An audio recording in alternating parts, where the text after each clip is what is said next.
ஒவ்வொரு மாதமும் சம்பளம் வந்த உடனே EMI, loan, credit card bill அப்படியே பணம் கையிலிருந்து போயிடுதா? ஒரு நாள் எந்த கடனும் இல்லாம வாழ முடியாதான்னு நீங்களும் யோசிச்சிருக்கலாம். நல்ல செய்தி, அது ஒரு கனவு இல்ல. சரியான திட்டம் இருந்தா அது நிச்சயமா சாத்தியம். இன்னைக்கு கடன் பகுதியோட கடைசி வீடியோல கடன் இல்லாத வாழ்க்கைக்கான எளிய பாதையை பார்ப்போம். சேமிப்பு, பாதுகாப்பு, கடன், முதலீடு, இந்த 4 படிகள்ல இன்னைக்கு நாம கடன் பகுதியை நிறைவு செய்கிறோம். வணக்கம், இது பணமும் பாதையும். பணத்தை பத்தி பெரிய பெரிய சொற்கள் இல்லாம நம்ம அன்றாட வாழ்க்கையோட தொடர்பு படுத்தி பேசுற ஒரு பயணம். வாங்க தொடர்ந்து பேசுவோம். முகிலனுக்கு ஒரே ஒரு ஆசை, இஎம்ஐ இல்லாம, கடன் சுமை இல்லாம நிம்மதியா வாழணும். ஆனா ஒவ்வொரு மாதமும் இஎம்ஐ செலுத்துறப்போ இது உண்மையிலேயே சாத்தியமான சந்தேகம் வருது.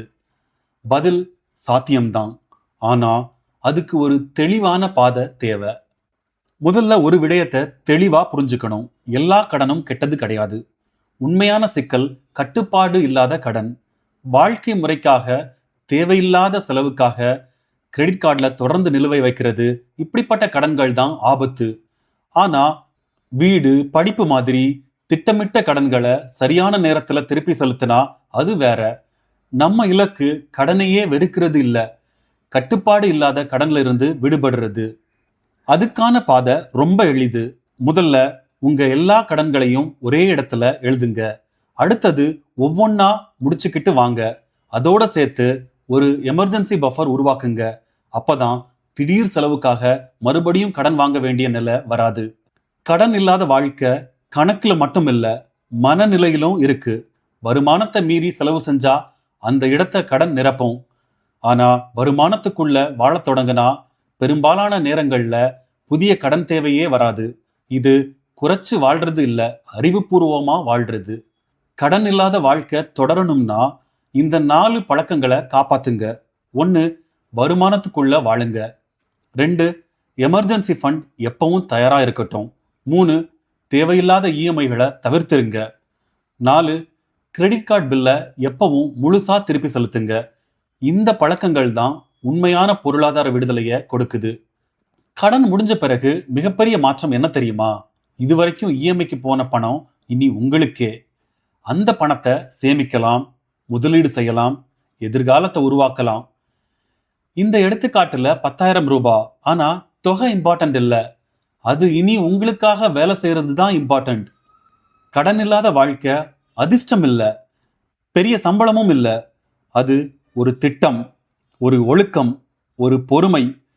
முகிலன் இந்த 3ஐயும் தொடர்ந்து பின்பற்றினாரு. மெதுவா ஆனா உறுதியா அந்த இலக்கை அடைஞ்சாரு.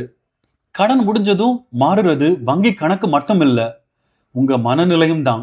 மாத இறுதி பயம் குறையும், நிம்மதி அதிகரிக்கும், தேர்வுகள் அதிகரிக்கும், குடும்பத்தோட நேரம், புதிய வாய்ப்புகள், எதிர்கால நம்பிக்கை, இவையெல்லாம் சேர்ந்து கிடைக்கிறது தான் உண்மையான பொருளாதார விடுதலை. இன்றைய வீடியோல இருந்து 3 விடயங்கள் மட்டும் நினைவில் வச்சுக்கோங்க. 1. உங்க எல்லா கடன்களையும் பட்டியலிடுங்க. 2.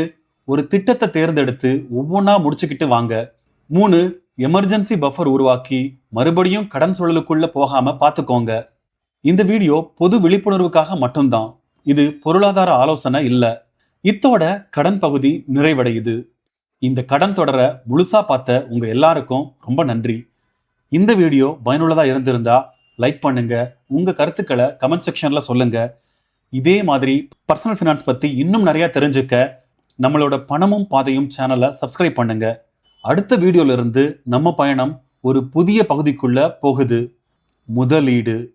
சேமிப்பு மட்டும் போதுமா? ஏன் முதலீடு அவசியம்?